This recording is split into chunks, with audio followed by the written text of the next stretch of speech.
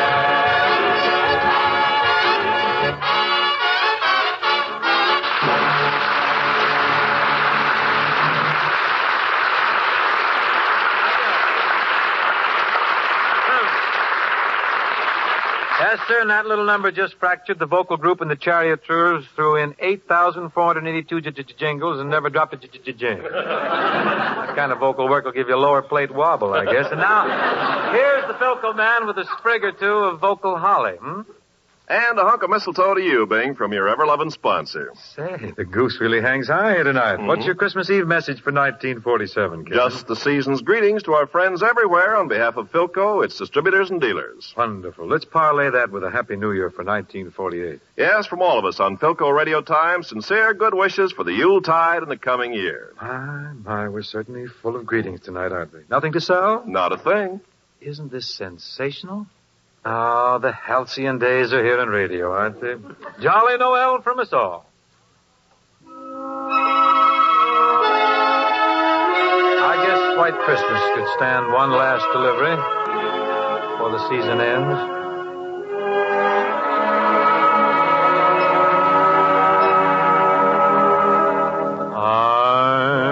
I'm dreaming of a white Christmas, just like the ones I used to know,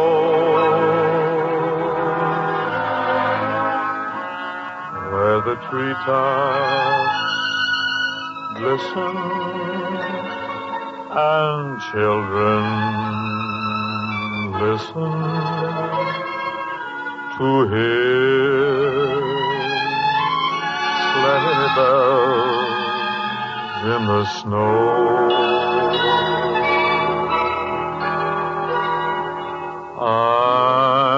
I'm dreaming of a white Christmas with every Christmas card I write.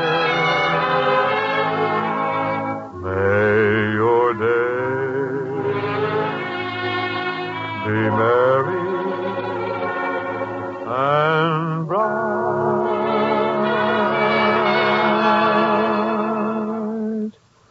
and may all your Christmases be white.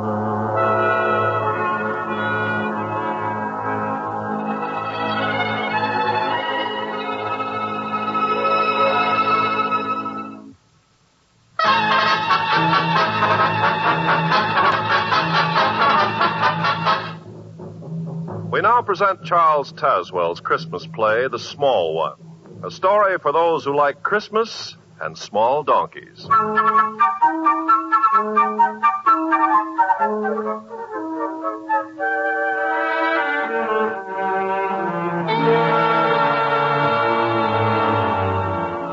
The same winter sun that dances on the winter snows up north sprawls indolently at ease in the thick white dust of El Camino del Norte, Old Mexico.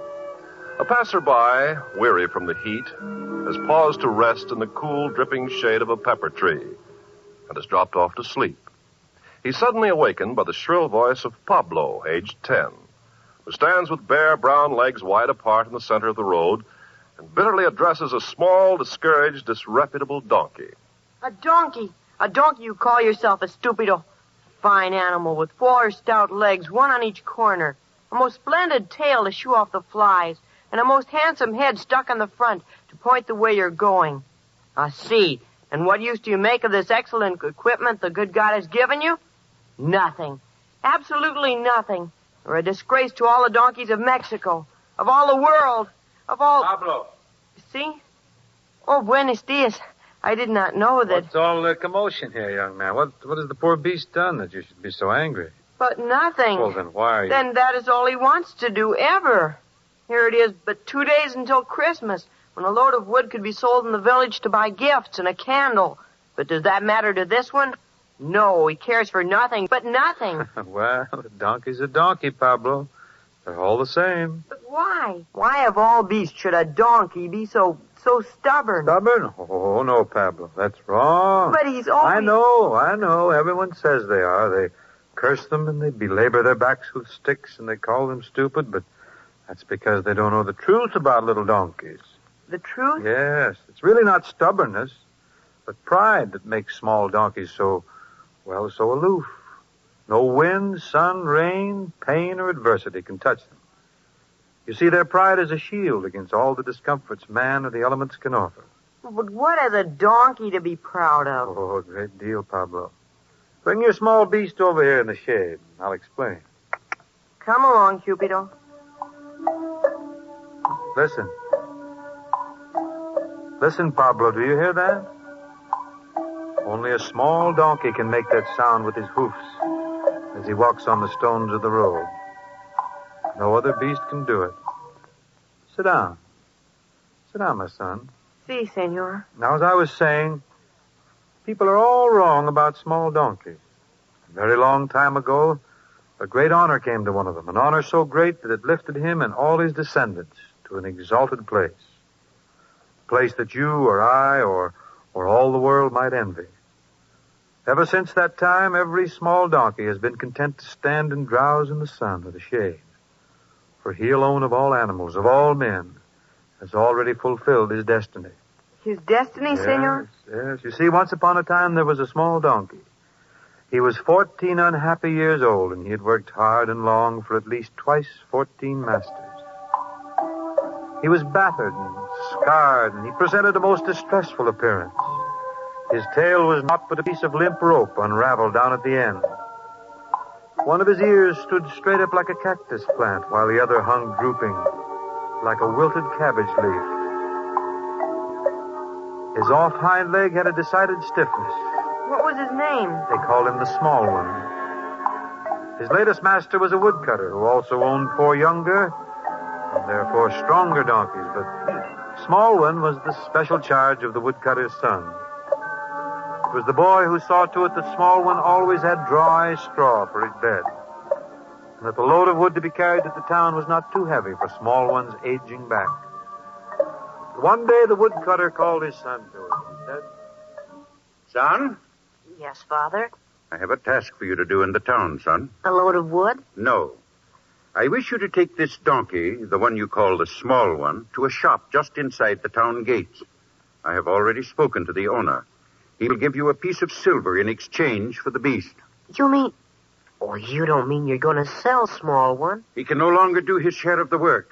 Even when carrying half the load the other donkeys carry, his worn-out legs tremble and his sides work like a bellows. But he'll be strong as the others soon. Well, you wait and see. Give him a few weeks... Enough. An old donkey is of little use. One day he might drop dead on us up in the hills, a total loss. Better to take a piece of silver and say good riddance to the beast. You will start at once. You hear? Yes. Yes, Father. The shop you will take him to is the second one on the left as you pass through the gates in town. The second? But that's the tanner's. And what of that? The Small One's hide is old, but it will make good leather. But he's been faithful. He's worked hard. He's done his best. And you can't sell him to the tanner's to be killed. Come now. I'll have no tears. No crying over a miserable donkey. Hurry, be off with you. And take good care not to lose that piece of silver on the way home. And so, Pablo, the small boy and the small donkey began their sorrowful journey into town. The boy was heartbroken. He cried for a while. And then he tried desperately to think of some way to save his friend. The sound of the small one's hoofs on the road seemed to say over and over again, going to the Tanners, going to the Tanners. Suddenly it came to the boy's mind that there was a horse market in the town. If he could sell the small one to some new and kind master, the little donkey would still live, and yet the father would also have his piece of silver. Well, it was early afternoon when the boy and the small one passed through the town gates and down the narrow, twisted streets to the marketplace. And what about this fine animal, my friends? The mare whose sire was so famous that not the prince has ever set his back. Strong of limb, strong of wind. Who'll start the bid at 50? 50! 50 it is! We'll make it 51. Come, my friends. Are you going to let such an animal go for so paltry a sum? Please, sir, would you like to buy a fine donkey? What? What'd you say, boy? This small donkey, he's for sale. Strong and willing. The price is very cheap, but one piece No, I don't want to buy a donkey. Be off with you. 60 is the bid. That's more like it. Do I hear 62? Will someone say 62? Come, my friend. You'll never again get such a fine horse for so little cash.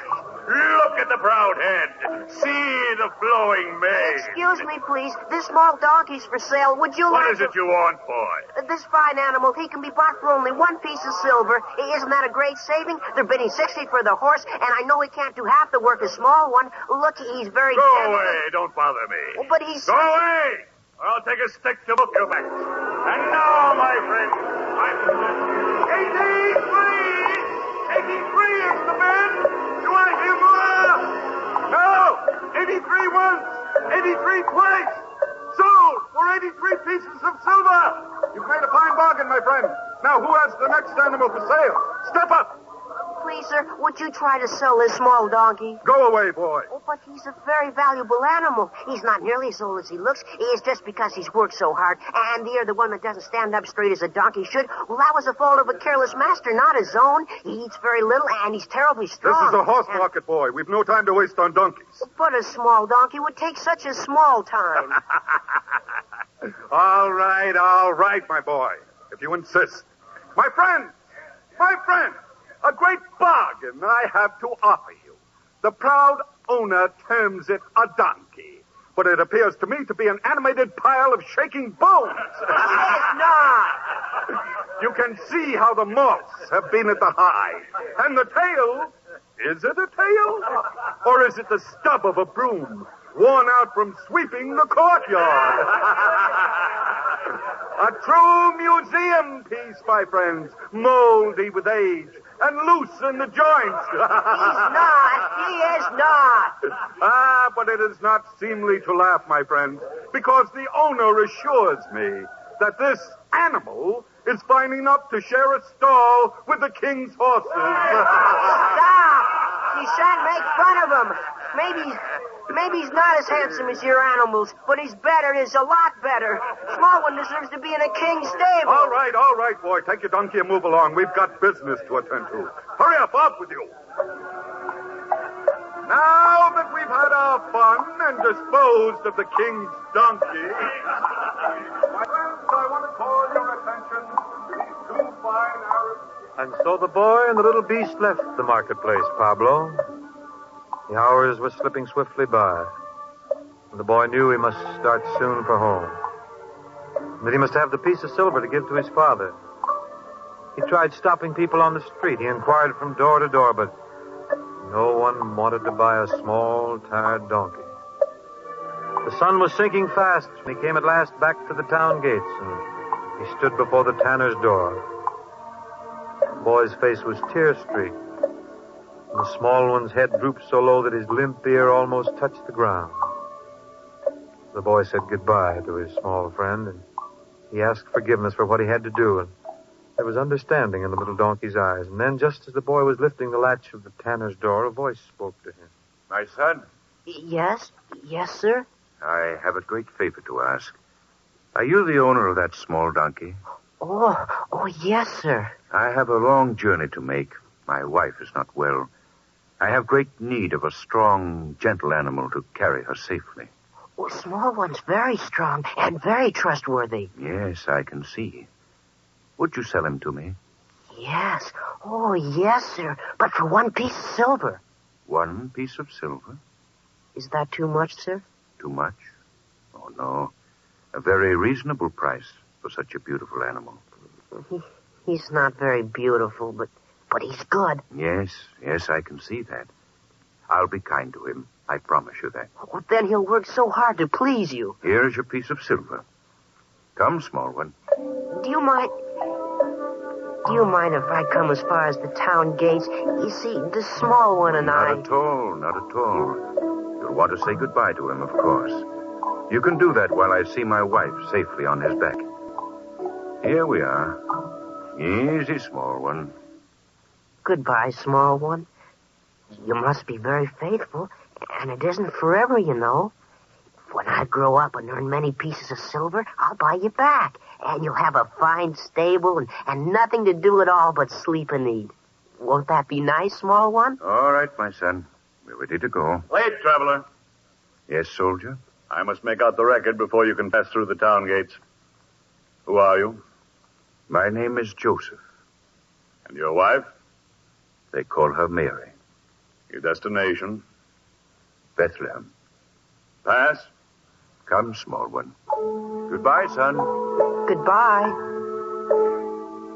Goodbye, small one. Be gentle and sure of foot. And carry her safe to Bethlehem. So Pablo the small one traveled the many weary miles to Bethlehem. There in a stable which became a king's stable, he saw a king born. A king of men, of centuries, of life, of death. Yes, the small one's tired old eyes saw the shepherds and the wise men who came to pay homage to his small master. And he heard the voices of angels rejoicing, singing the very same notes his hoofs had rung out on the stones of the road. And then it came to pass that all those who had laughed at his ragged coat, his limping gait, and his drooping ear, they all envied the small one, for he was part of a great miracle. It was a long, long time ago, Pablo, my son, but today all small donkeys stand and they dream, especially at Christmas time. They dream of the small one of Bethlehem.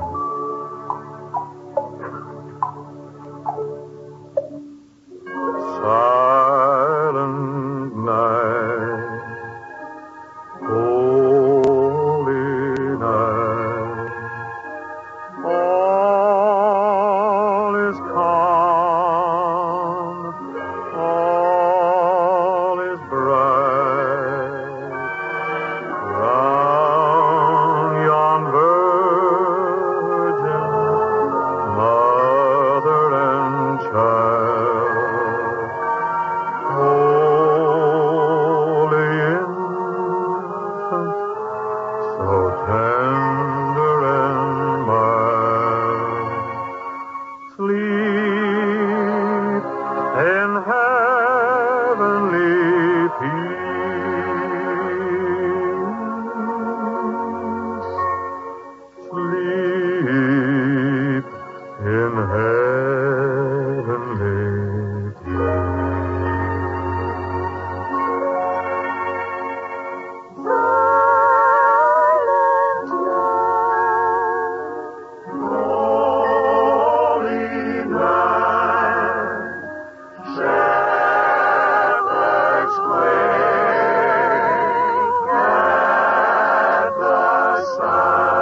program is produced and transcribed in Hollywood.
David's Bridal, where brides and bridesmaids get fabulously dressed. We let our friends pick out what we wear, show off our dance moves, obsess over every little detail, hold your hand through it all, smile bravely when it's time to let go. Make your dreams come true. The things we do for love. Only at David's Bridal.